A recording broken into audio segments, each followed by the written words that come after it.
Time चालू हो गया। नमस्ते दोस्तों, मैं अपना वीडियो बना रही हूँ जिसमें धैर्य पे वीडियो बना रहे हैं। अध्यात्म क्षेत्र में धैर्य का बहुत बड़ा योगदान है। हम लोग को गुरु के तरफ से जो भी ज्ञान मिला है, ज्ञान के आधार पे, जैसे कि सत्संग हम लोग सुनते हैं, सत्संग में धैर्य के बारे में बोला जाता है कि जिस व्यक्ति के अंदर धैर्य की क्षमता हो जाए वो व्यक्ति अध्यात्म क्षेत्र में बहुत विकास कर सकता है। साथ में ये मनुष्य का जो शरीर मिला है, जिस कारण मनुष्य का शरीर मिला है, उस मनुष्य के शरीर से कैसे वो मुक्ति गति पाएगा, उसके लिए उसके जीवन में धैर्य होना बहुत जरूरी है। हर एक क्षेत्र में धैर्यता बहुत अनिवार्य है। जिसके जीवन में धैर्य नहीं है उसके जीवन में बहुत बड़ी कमी है। हाँ, और उसका जीवन विकास का एक रुकावट है अगर उसके जीवन में धैर्यता की कमी हो। तो मैं आज उसी प्रसंग पे बात करूंगी कि कैसे धैर्य होना चाहिए जीवन में। साथ में धैर्य की परीक्षा कैसे परीक्षा में सफल हैं कैसे पता चलेगा आपको। ऐसे तो धैर्य अध्यात्म का विषय है, लेकिन जीवन जीने में मैं सदगुरु सदाफल देव जी महाराज की भी शिष्या हूँ। साथ में MLM मार्केट से भी जुड़ी हुई हूँ। Safe and secure online marketing का बिजनेस करती हूँ। और इस बिजनेस में मुझे पता चला, सत्संग से तो धैर्य समझ में आता था, वहाँ तो सुनते थे कि धैर्य जीवन में होना चाहिए, और हम लोग एक सामान्य जीवन जीते हैं। वहाँ पे हम समझते हैं कि मैंने धैर्य पे विजय प्राप्त कर ली है।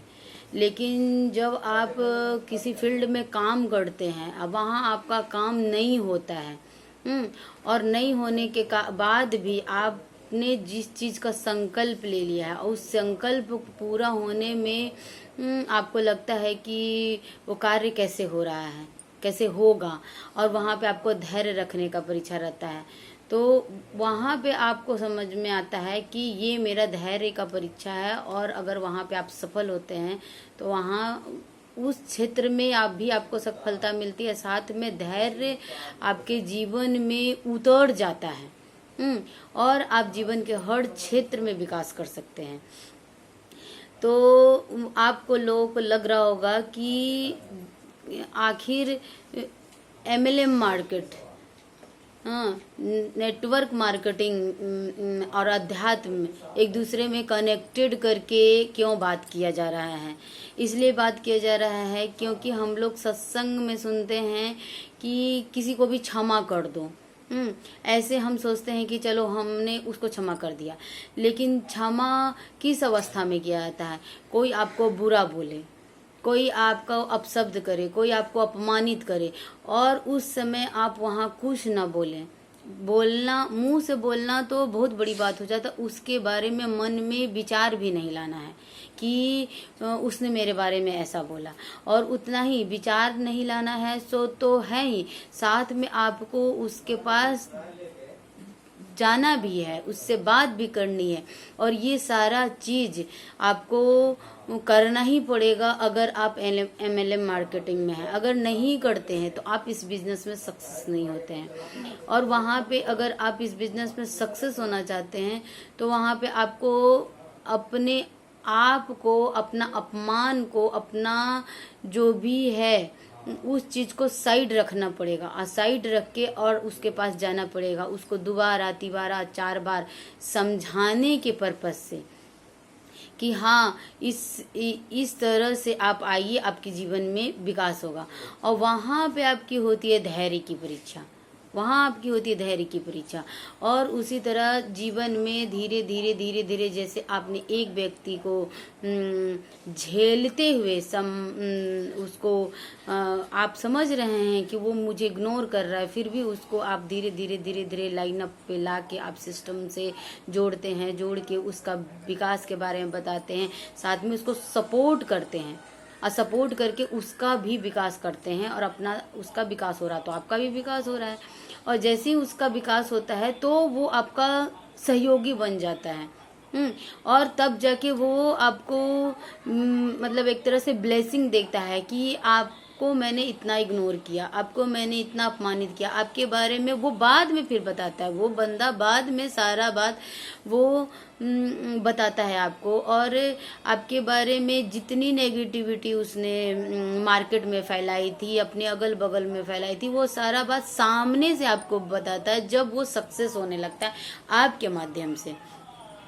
और इस तरह का जब आता है तब जाके खुशी होती है, तब जाके एक लगता है कि चलो मैंने एक बंदे का, एक इंसान का विकास करने के लिए आगे बढ़ा।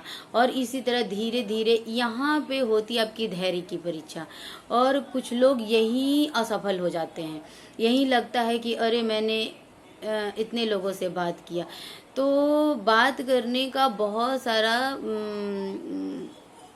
मुद्दा होता है, बहुत सारी बातें होती हैं। जरूरी नहीं कि आप जब भी उस व्यक्ति से मिले तो सिर्फ बिजनेस की बातें करें, बहुत सारी चर्चा है, आप कुछ की भी बातें कर सकते हैं, उनके घर परिवार स्वास्थ्य और खुशियाँ, साथ में हमारे साथ आपका अपना पर्सनल कुछ भी है विचार जिस पे आप चर्चा कर सकते हैं। कुछ लोग राजनीति की बात करते हैं, कुछ लोग आध्यात्मिक बात करते हैं, तो मैं तो लोगों से आध्यात्मिक ही बात करती हूँ, जो हमारे सदगुरु सदाफल देव जी महाराज विहंगम योग की तरफ से हम लोगों को बचपन से मिला है, उसकी चर्चा करती हूँ। और साथ में ये सेप्सॉप जो बिजनेस है, इसमें 2 आध्यात्मिक पुस्तक भी है, एक श्रीमद् भगवद गीता हो जो द्वापर से जुड़ी है, और संपूर्ण हनुमान है जो त्रेता से जुड़ी है। तो ये दोनों पुस्तक हमें सत्संग की ओर ले जाता है, ज्ञान की ओर ले जाता है। तो वहाँ पे बैठते हैं, वहाँ पे बातें करते हैं। किसकी बातें करते हैं? कृष्ण की बातें करते हैं, राम की बातें करते हैं, हनुमान जी की बातें करते हैं, और इस तरह से लोगों को मोटिवेट करते हैं। यहाँ पे तो लाइफ में 1 टाइम परचेजिंग का बात होता है, इसलिए लोग एक बार रजिस्ट्रेशन करवाने के लिए कि लाइफ में 1 टाइम आप परचेज कीजिए और रजिस्ट्रेशन आपका सिस्टम में हो जाएगा, फिर आप यहाँ से लाखों रुपया पर मंथ कमाने का मौका ले सकते हैं। तो कुछ लोग एक बार में नहीं समझ पाते इस बात को और आपको इग्नोर कर देते हैं। और वहाँ पे आपको धैर्य रखना है, और धैर्य रख के सिस्टम में आगे बढ़ना है। जैसे ही आप इस सिस्टम में आगे बढ़ते हैं तब धीरे धीरे सिस्टम के माध्यम से, नॉलेज के माध्यम से आपको सपोर्ट मिलता है, और साथ में आपका टीम आगे बढ़ने लगती है, आपका विकास होने लगता है, क्योंकि आपने सिस्टम की नॉलेज लेते रही और धैर्य रखा। अपने जो भी महागुरु जी हैं, जो भी आपके सीनियर लीडर हैं, जिसने आपको उस पथ पे चलने के लिए बताया कि आपको ऐसे चलना है।